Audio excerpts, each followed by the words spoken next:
আসসালামু আলাইকুম ভিউয়ার্স। আমার স্কুলে আমার ক্লাসে আজকে ক্লাস পার্টি ছিল। ক্লাস 4 এর ক্লাস টিচার আমি।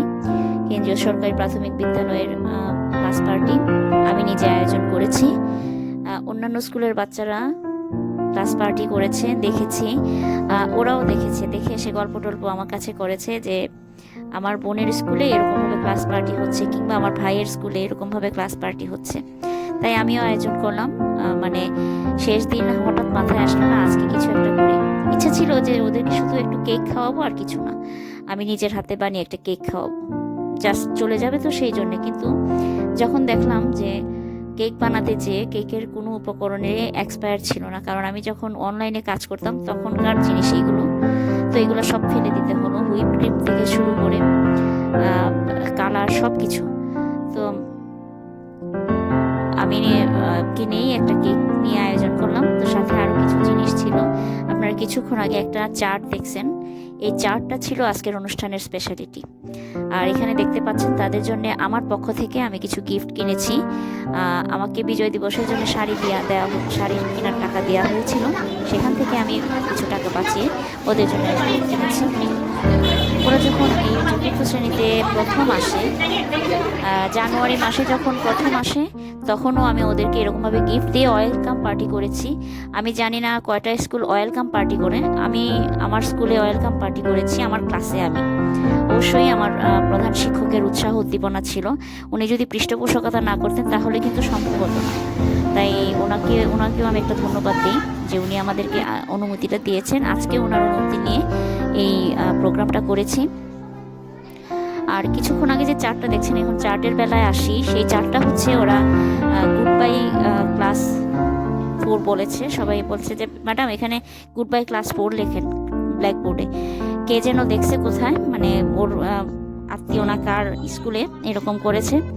তো আমি বললাম দরকার নাই, আমরা এটা বলবো না, আমরা একটা পেজে গুড বাই বলে আমাদের পরের যে ভাই বোনরা আছে যারা পরে তোমাদের এই চতুর্থ শ্রেণীতে এসে বসবে, তাদের জন্য তোমরা কিছু ভালো কথা লিখে যাও, তোমাদের নাম দিয়ে ভালো কথা লিখে যাও। সেটা আমি একটা ভালো কার্ডে লিখে আমি এটা টাঙিয়ে দেবো তোমাদের নাম দিয়ে। তখন সবাই চিন্তা করে কিছু ভালো কথা বের করলো। এখন লেখা নিয়ে সমস্যা যে তারা সুন্দর করে আর্ট করে লিখতে পারবে না সবাই। তো আমি বললাম ঠিক আছে, তোমরা আসো একজন একজন করে, আমাকে বলবা, আমি লিখে দেব। ভিউয়ার্স, আমার কেক কাটা হয়ে যাচ্ছে, সবাই মিলে খুব এনজয় করেছে। তো এখন যেটা বলছিলাম তো আমি লিখলাম, বললাম যে তুমি কি লিখবে। তো এক একজন এক একটা ভালো কথা এসে বলল ছোট ভাই বোনদের জন্য। একজনের একটা বিশেষ কথা আমার খুব কানে ধরেছে, যেটা হচ্ছে টিফিনের সময় পাগল দিবে না। অর্থাৎ টিফিনের সময় আমাদের প্রাইমারি স্কুলেই দেখবেন ওরা মানে চলে যেতে চায়, ছুটি নিয়ে চলে যেতে চায়। আর আমাদের তো গ্রামে, আমাদের যে আপনারা সবাই জানেন রাজনগর পিছনের সাইডটা, বাইপাসের ওই দিকটা একটু গ্রাম টাইপ আছে, হবিগঞ্জের আদি ভাষা ওরা ইউজ করে। তো আয়শা বলল যে পাগল। তো বুঝতে পারলাম যে আমাদের হবিগঞ্জের ভাষায় বললো যে টিফিনের সময় পালিয়ে যাবে না, এই কথাটা সে বলতে চাইছে। তো এটা লিখলাম। এরকম আরো অনেক সুন্দর সুন্দর কথা তারা লিখছিল। এটা আমি বাধাই করে রাখবো আমার ক্লাস বোর্ডের দেয়ালে। ক্লাস টিচার আসলে 4 এর ক্লাস টিচার বলে না, আমি আসলে পারলে সব স্কুলের বাচ্চাদের নিয়ে করতাম, কিন্তু আমার কাছে সময়টা লাগছে, মানে খুব সীমিত সময়ে করছি। কেক কাটা শেষ হলো, এখন সবাই আমরা কেক খাচ্ছি। আমার কলিগদের বাচ্চারাও আসছিল, যে টিয়াকে দেখলেন আপনারা। তবে আমি এই স্কুলে এই কাজগুলো করে অনেক উৎসাহ পাই।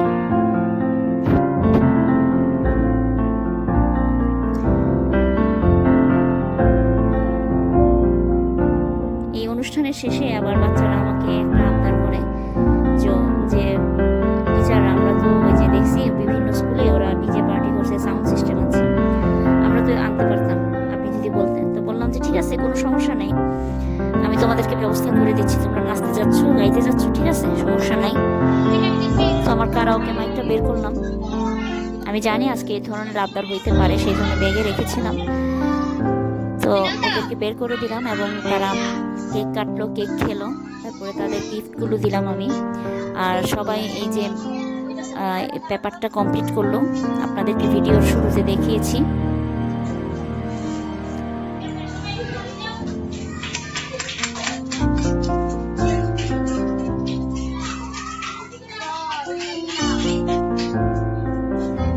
আসলে আজকে ছাত্র উপস্থিতিও বেশ ভালোই ছিল আমাদের। পরীক্ষার আগে কিন্তু সবাই আসছে।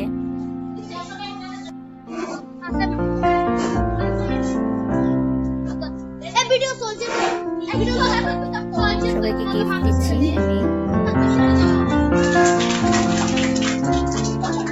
আমি জানি হয়তো অনেকেই অনেক কিছু মনে করতে পারেন আমার এই ভিডিওটা দেখে, কিন্তু কিছু মনে করবেন না, কারণ এটা কোনো খারাপ কাজ না। এটা বাচ্চাদের জন্য আমি আয়োজন করেছি, এটা আমার অন্তর থেকেই করেছি। আমি কিছু পাবার আশায় কিংবা মানুষের বাহবা পাবার আশায় নয়। তো শুরু হয়ে গেল, এখন ডিজে গান ছেড়ে দেওয়া হয়েছে, এখন তারা ডিজে নাচবে।